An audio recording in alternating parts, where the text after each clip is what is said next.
કેવી ભયંકર હાલતમાં કોઈ વ્યક્તિ રહે છે અને આમ તો રહી શકે એ જ સવાલ સૌથી મોટો થાય। વડોદરાનું નવા રામપુરા ગામ છે અને લીલાબાન એમના દીકરી છે, દિવ્યાંગ છે, આંખે દેખાતું નથી, એ બંને રહે છે। ઘરની અંદર અમે પ્રવેશ કર્યો તો લાઇટ તો હતી જ નહીં અંદર, પણ ક્યાંય એક અમે ભર બપોરે અહીંયા આવ્યા છીએ, બહાર તડકો છે પણ અંદર એક રતિભાર બી અજવાળું નહીં।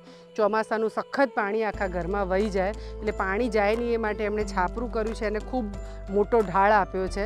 ઘર વર્ષો પહેલાં એમને સરકારી યોજનામાં બન્યું હશે, આખું ઘર ટપકે છે એટલે ઉપર એમણે પ્લાસ્ટિક નાખ્યું છે। લાઇટ પણ નથી। એમની ઈચ્છા છે કે મારું ઘર સરસ થાય તો હું શાંતિથી પાછલી જિંદગી સરખી રીતે ઘરમાં રહી શકું। કમાવાવાળું કોઈ નથી આ પરિવારમાં, એમની આજીવિકા ચાલે માટે દર મહિને અમે એમને રાશન કીટ તો આપીએ છીએ, પણ ઘર બાંધવાનું છે એમને, એ પણ કરીશું। આ પ્રકારના પરિવારોના સુખ દુઃખમાં, આમ તો સુખમાં કદાચ આપણી જરૂર ન પડે પણ એના દુઃખમાં જો આપણે સૌ સહભાગી થઈએ તો એમનું દુઃખ થોડું કળવું થાય। તો મદદ માટે તમને વિનંતી કરું છું અને આવા અનેક પરિવારો છે જે અમારા સંપર્કમાં આવતા રહેતા હોય છે અને સમાજ તરીકે આપણે સૌ જો ટેકો કરીએ જેટલો બને એટલાથી તો આવા લીલાબા જેવા અનેકોને આપણે મદદરૂપ થઈ શકીએ। પણ ભયંકર હાલત છે।